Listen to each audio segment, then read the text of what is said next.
Welcome back to our schedule of cash disbursements, budgeted cash disbursements. For this schedule, it is not as heavy as the schedule of cash collections, so we don't have much working to do. So we're going to look at the two notes that refer to cash disbursements or cash payments for merchandise purchases. If you look at the question, you will notice that notes D and E refer to the schedule of budgeted cash disbursements, anything dealing with payments for merchandise or for raw materials.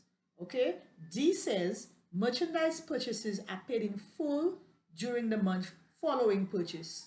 So we do not pay at the same time, but we pay in full the month after. And note E says accounts payable for merchandise purchases on November 30th, which will be paid during December, amounted to 108,000.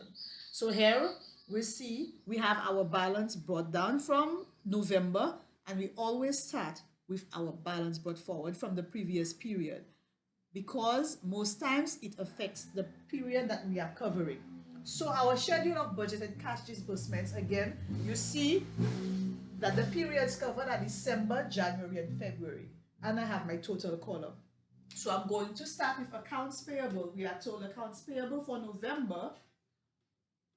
So in November, we purchased goods, but it is said that we pay for it the month after. So after November, we have December. So 108,000 paid in full is paid in December, coming from November.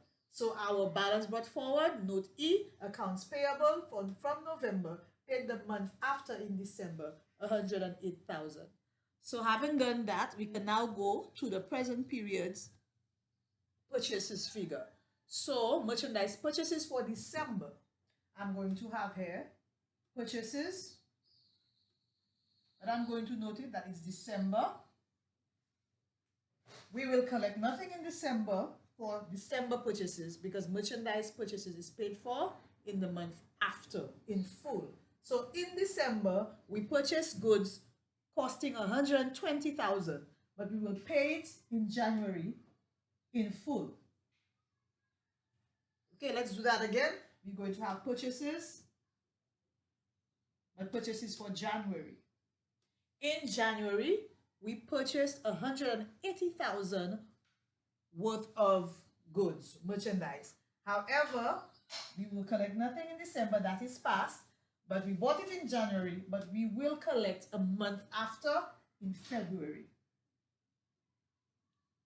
Note that our purchases for February cannot be placed in our cash disbursements because February purchases will be paid for in March.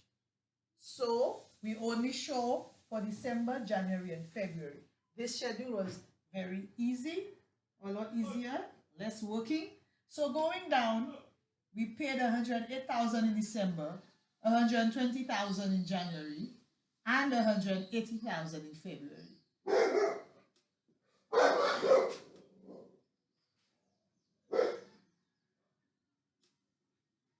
So our total disbursements for that period, let me total it quickly. I forgot my total column. 108,000 plus 120 plus 180. This will give us 408,000 in disbursements from December to February.